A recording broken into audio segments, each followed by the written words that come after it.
Yeah, even the hotness of Olivia Wilde could not save this movie.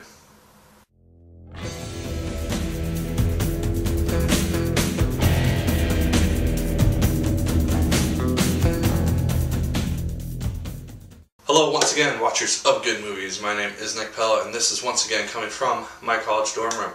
Now, today I'm going to be talking about the movie The Longest Week, starring Jason Bateman and Olivia Wilde.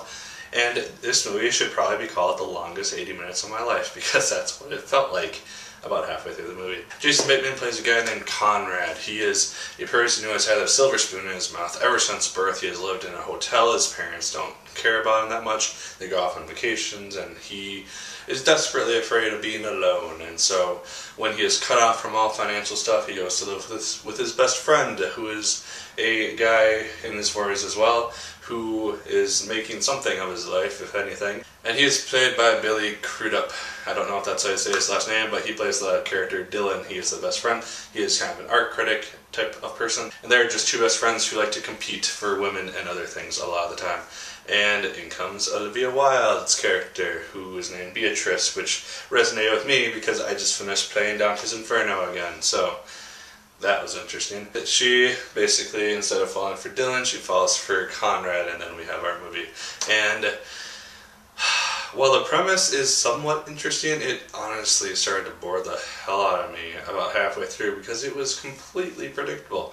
Halfway through the movie I was thinking about it, I'm like, well, it's a decent, fun, cute movie, but by the end I'm just like, don't go see this movie, because it's not that good, honestly. Like I said, it's predictable as all hell. I found myself bored halfway through. I was checking my watch about every 10 minutes, seeing how much longer there was in this movie. And the structure of the movie is done where it is a week long, and so kind of like 500 Days of Summer, it kind of shows the timeline of when things are going to happen. So it starts on Monday and goes to Sunday, and it shows these things, including a prologue and an epilogue. And so that's how the movie essentially goes. It shows what happens over the course of a week, and then what happens many weeks later. If they had showed that week kind of in 30 to 40 minutes instead of a whole movie, and then showed the epilogue in a full-up form, this might have been a decent movie, because it might have shown some character growth at some point, which it shows none of in this movie, because by the end of it, Jason Bateman's character is still basically the same person, because he gets his money back, and then he's basically the same person again, except he writes a book about his life. And the last 10 minutes of this movie is narrated by some person who's narrating the movie, who I think is supposed to be Jason Bateman, but it's not, and it just seems really stupid because they basically cram what could have been a second half of the movie into the last 10 minutes of the movie, and and then they narrate it and they tell what happens, and by the end of it, it's like there was no point for Jason Bateman's part in the movie, because overall that was of very little consequence. I was thinking maybe the movie should have been about the best friend, because that probably would have been a lot more interesting, instead of just this character who nobody can relate to, and it's just completely boring, and it's just somewhat predictable, and I'm just like, ah. The only really good things I can say about it is that I had some chuckles in the movie. There are a few really good lines that are not in the trailer. Almost all of the jokes in this movie were shown in the trailer. So because I went to so many movies over the summer, I saw the trailer a few times. Oh my god, that shouldn't be a problem. It was a problem because I knew 90% of the jokes in this movie. Like I said, there are a few lines which made me chuckle, and there's one in particular about communism and love which really made me laugh. But besides that, there's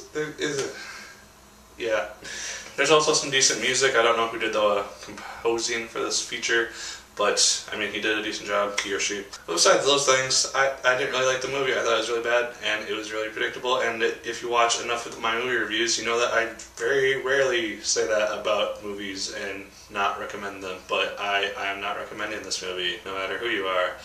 Unless you're like a massive, massive Jason Bateman fan, or destined to see every single one of his films.